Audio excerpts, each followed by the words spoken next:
नमस्कार दोस्तों, सभी को आदेश प्रणाम, राम राम सीताराम। सभी मौज आनंद में होंगे।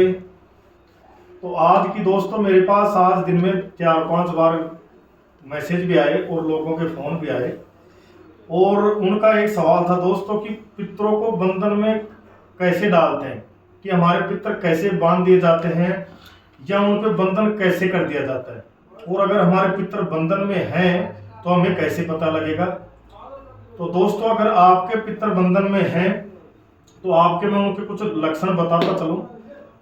जैसे कि आपका कोई काम नहीं बनना, और अगर किसी काम की पूरी उम्मीद भी होती है कि ये काम हमारा बनेगा ही बनेगा, तो दोस्तों लास्ट सीढ़ी पे जाके 99% काम बन जाता है, 1% पे दोस्तों फिर वापस वही फेल हो जाता है।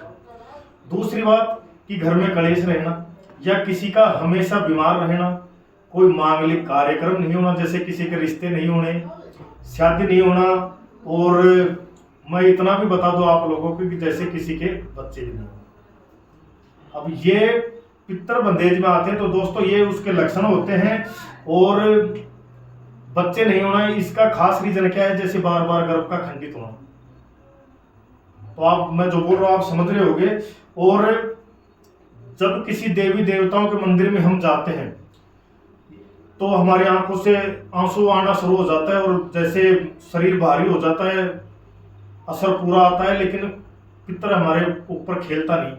और बहुत से ऐसे होते हैं कि गुरुजी हम दरबार चलाते थे, पहले लोगों को बहुत भारी भीड़ जुटती थी, लोगों के फायदे होते थे, अब भीड़ जुड़ना बंद हो गई और पितर आना बंद हो गया, लोगों के कार्य बंद हो गए। और तो दोस्तों ये लक्षण होते हैं। दूसरा, जैसे पितर किसी कुएं में ऐसे दुबक के सपने में दिखे कि भाई पितर हमारा दुबका हुआ है, या कोई नंगा है, या कोई रो रहा है, या किसी पे रस्से से बंधे हुए हैं, या बेड़ी है, या बेड़ियों में जकड़ा उड़ा दिखे, या फिर किसी भी तरीके से परेशान दिखे, या फिर हो सकता है कि फांसी पे लटका हुआ भी दिखे। तो दोस्तों ये होते हैं पितर बंदेज के लक्षण।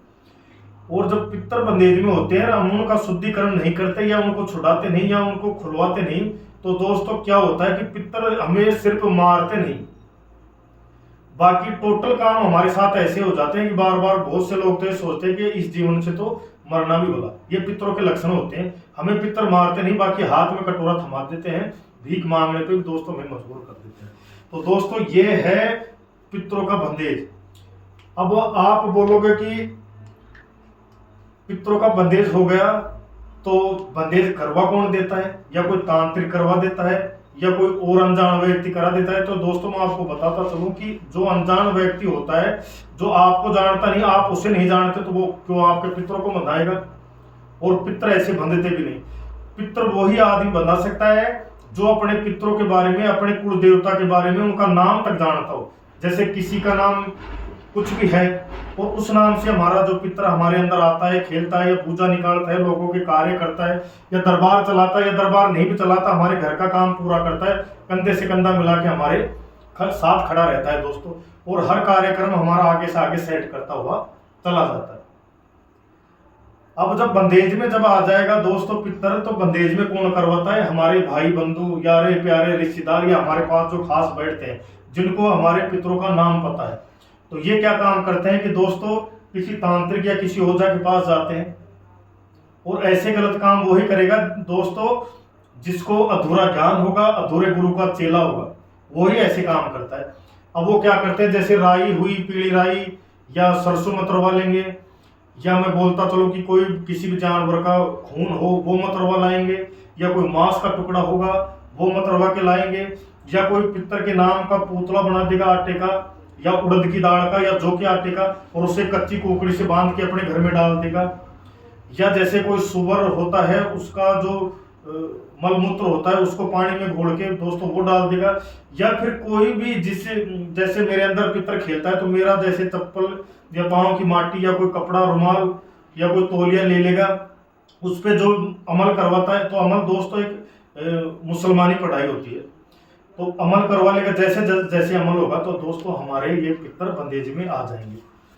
फिर जैसे हम हमारे पितरों को कैसे चलाते हैं, जैसे कुल देवता के साथ चलाते हैं, या भोग पे चलाते हैं, चूरमा या चावल हो गया, कोई उजड़ा हो गया, लड्डू हो गए, पतासे हो गए, खीर हो गया, हलवा हो गया, हमारे पितर चलते हैं इन पे।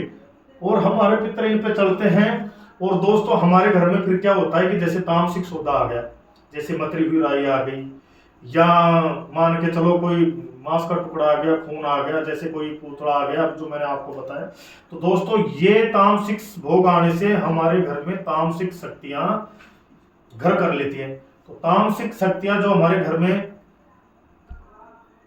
तो दोस्तों तामसिक जो शक्तियां हमारे घर में वास कर लेती हैं, और तामसिक शक्तियों के आगे हमारे पितरों को भागना पड़ता है। और अगर हमारे पितर उनसे टक्कर भी ले सकते हैं, लेकिन कैसे?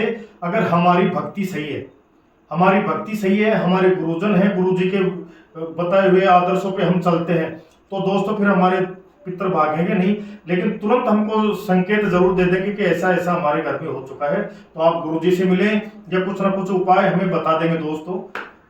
तो ऐसा ये होता है। लेकिन तामसिक शक्ति फिर बातों में ही नहीं जाती। फिर क्या करते हैं कि जैसे वही आदमी जिसने हमारे पितरों पे बंदेज करवाया है, वही आदमी चल के हमारे पास आएगा कि मैं अपने गुरु जी को जानता हूँ, या किसी तांत्रिक को या सियाने को या किसी मेरे जैसे भगत को जानता हूँ, आप चलो उसके पास। तो दोस्तों भाई भाई जब ऐसा काम करता है, या कोई बुआ हो गई, फूफा हो गया, मामा हो गया, अड़ोसी पड़ोसी या खास बैठने वाला हो गया, तो वही आएगा जो करवाता है, और वो हमें ऐसे आदमी के पास ले जाएगा जिसके द्वारा वो ही हमारे पितरों को बंदेज में करवाता है। तो वो क्या कहता है कि आपके पितर की जगह तो भोग कोई दूसरा ले रहा है, आप ऐसा करो, इनके नाम के कपड़े उपड़े या किसी स्थान पे छोड़ दो या बहवा दो, फिर शुद्धिकरण करके अपने आप आ जाएंगे। तो दोस्तों हमारे ही हाथों हमारे पितरों का पतन करवा दिया जाता है, और हम इतने दुखी हो जाते हैं कि दोस्तों संपत्ति तक बिक जाती है। 100-150 बीघा लोगों की बिकती हुई मैंने खुद ने देखी है दोस्तों, सिर्फ पितरों की रुसवाई के कारण और पितरों के बंदेज के कारण। तो दोस्तों सब कुछ बिकता है, हाथ में कटोरा आ जाता है।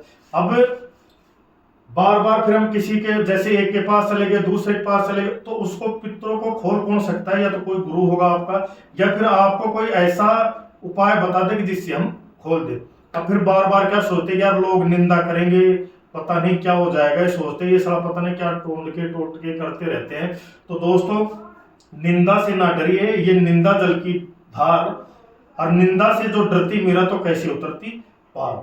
तो ये दोस्तों हमें करना पड़ेगा। तो मैं आपको अब एक सीधा सा उपाय बताता चलूं कि जब पितर हमारे घर से चले जाते हैं, तो दोस्तों उस घर में सबसे पहले गंगा जल अगर हमारे पास है तो गंगा जल लेना, गौमूत्र लेना दोस्तों, और कोई सिद्ध धोने की अगर विभूति है वो मिलाना, और पूरे घर में छींटे लगा देना।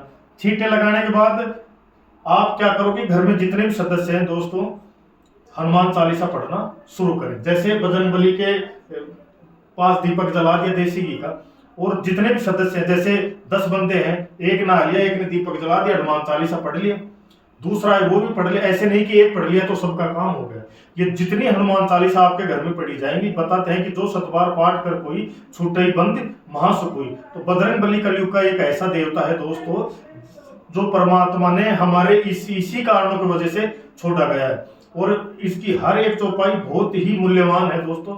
बताते हैं कि और देवता चित्त न धरी, हनुमत से ही सर्व सुख करिए, कि एक देवता बजरंगबली सारे सुख कर देता है, किसी दूसरे देवता को याद करने की जरूरत नहीं। अब आप बोलोगे अभी आप पितरों को याद करने के लिए, कुल देवताओं को याद करने के लिए, तो दोस्तों हमारे जो कुल देवता है, जैसे श्याम बाबा है, या हमारी माता है, या कोई भैरव जी है, या कोई सालासर वाला बाबा है, तो ये दोस्तों हमारे लिए देव नहीं है, ये हमारे दादा परदादा ये है कि वो हमारी पीढ़ियों से चलते आए, इसलिए हमारे वो कुल के देव हैं, और जो हमारे पास संपत्ति है ये उन्हीं की देन है। तो ये किसी दूसरों के लिए भगवान होंगे, दूसरों के लिए देवता होंगे, आपके लिए जो आपके पितर और आपके जो कुल देवता हैं, ये आपके लिए घर के सदस्य हैं दोस्तों। तो अब आपको करना क्या है, हनुमान चालीसा मैंने आपको बता दिया। अब ये भी प्रश्न आते हैं कि क्या औरतें भी पढ़ सकती हैं कि ब्रह्मचारी? तो दोस्तों ब्रह्मचारी बजरंगबली है, लेकिन सोच से, हमारी सोच को हमें शुद्ध करना होगा, क्योंकि जब तक हम गलत रिश्ते नहीं बनाते तब तक ब्रह्मचार्यपन टूटता नहीं। तो दोस्तों हमारे लिए ये देवता है, तो माता बहन भी पढ़ सकती हैं, क्योंकि जो यह पढ़े हनुमान चालीसा, जो यह पढ़े, इसमें यह बिल्कुल नहीं लिख रखा कि औरतें इसको नहीं पढ़े, जो यह पढ़े हनुमान चालीसा हो सिद्धि साखी गौरीसा। तो गौरीसा मतलब कि खुद शंकर जी इसका साक्षी बनते हैं, जमानत देते हैं कि इसको जो भी पढ़े मैं साक्षी हूं, आपके काम जरूर बढ़ेंगे। तो दोस्तों वीडियो को ज्यादा लंबा नहीं करते हुए मैं आपको एक उपाय बताता हूँ, आप ध्यान से सुनना। एक जैसे जिसको भी ये लगे कि हमारे साथ ये लक्षण है, हमारे सपने में पितर बंधे हुए दिखते हैं, तो दोस्तों करना क्या है कि जैसे कोई भी चावल ले जाएं, चावल लेके और किसी भी पीपल के पास चले जाएं और पीपल के पास जाके और ये बोल दें कि हे पीपल देव, मैं कल आपकी एक छोटी सी डाल यानी कि 1 गिलान की लेके जाऊंगा, तो इसका दोष मुझे नहीं लगना चाहिए, क्योंकि मैं अपने पितरों के शुद्धिकरण के लिए ये बताए हुए कार्य गुरु जी के आदेश से कर रहा हूं, तो मुझ पे आपका कोई दोष नहीं लगे। तो दोस्तों लगेगा नहीं दोष। और सुबह जा करके हमें वो एक डाल काट के ले आनी 1 गिलान, और उसको एक आड़ी में हम रखेंगे और उसको जल का छींटा मारेंगे और तिलक लगाएंगे, चावल लगाएंगे, और जैसे जल ये लेंगे और जल लेके और अपना नाम बोलेंगे और अपना गोत्र बोलेंगे, और गोत्र बोल के ये संकल्प लेंगे कि मैं 21 दिन तक ये खूंटी सींचूंगा और हमारे पितरों का बंधन खोलने की मुझे शक्ति मिले, मुझे ताकत मिले, और कोई रोग दोष मेरी मतलब कोई बाधा मेरे बीच में नहीं आए, और ये आप बजरंगबली के पास छोड़ दो दोस्तों। ऐसा छोड़ने के बाद फिर हम क्या करेंगे, जैसे कोई कांसी का कचौड़ा लेंगे या थाली लेंगे, अगर उपलब्ध नहीं हो तो दोस्तों आप कोई भी पात्र ले सकते हैं, उसमें गेहूं भरेंगे और एक खड़ा दीपक लगाएंगे, जैसे ये जोत चल रही है बिल्कुल खड़ी, ऐसे उस पात्र में हम अनाज भरेंगे और ऊपर ये दीपक रख के ऐसे खड़ी जोत जलाएंगे, और सुबह सुबह एक जैसे सूरज में जल डालते हैं, और जल डालने के बाद दोस्तों एक गड्डी भर के उस जैसे खूंटी इधर है तो यहाँ पे हम डालेंगे ओम नमः शिवाय, ओम नमः शिवाय का जप करते हुए दोस्तों ऐसे हमें पानी डालना है। और 21 दिन तक हो सके तो एक जो माला होती है रुद्राक्ष की 108 मणियों की, वो माला लेंगे, माला लेके और दोस्तों हमें 1.25 लाख जाप ओम नमः शिवाय के करने होते हैं। तो दोस्तों जैसे किसी दिन 10 माला कर दी, किसी दिन 5 कर दी, किसी दिन 50 कर दी, तो ऐसे मेरे दोस्तों आप एवरेज लगा के 1.25 लाख जप करना है। और जैसे 21 दिन हमारे पूरे हो जाते हैं तो 21वें दिन वो सुबह शाम दीपक हमें जलाना होता है, दीपक जला के और दोस्तों जैसे पानी डाल के, और जैसे 21वां दिन हो गया तो पानी डाल के दीपक जला के, और करीब 11-12 बजे के लगभग हमें उस पीपल की खूंटी को ले जाके और शिवलिंग पे चढ़ाना है, और ओम नमः शिवाय का जाप करके 1 गड्डी जल की चढ़ानी है, और वहीं पे ये विनती करनी कि हमारे जिस कार्य के लिए मैं ये काम कर रहा हूँ वो कार्य मेरा पूरा हो। और दोस्तों आप देखोगे कि आपके काम में धाम में सब में फर्क होना शुरू हो जाएगा, पितर आपके शुद्ध होके आपको तीसरे चौथे रोज से दिखने चालू हो जाएंगे दोस्तों। तो ये उपाय आपको जरूर करना है, और जितनी हो सके ये हनुमान चालीसा आपको पढ़नी है दोस्तों। अब एक सवाल और था कि कुल देवता को कैसे प्रसन्न करें और कुल देवता होता क्या है, हमें कुछ जानकारी दें। और एक प्रश्न तो बहुत ही गजब का है दोस्तों, ये लिखा हुआ है, क्या लिखा हुआ है कि हमें तो हमारे 4-5 पीढ़ियों से कुल देवता का ही पता नहीं है कि कुल देवता हमारे हैं कौन।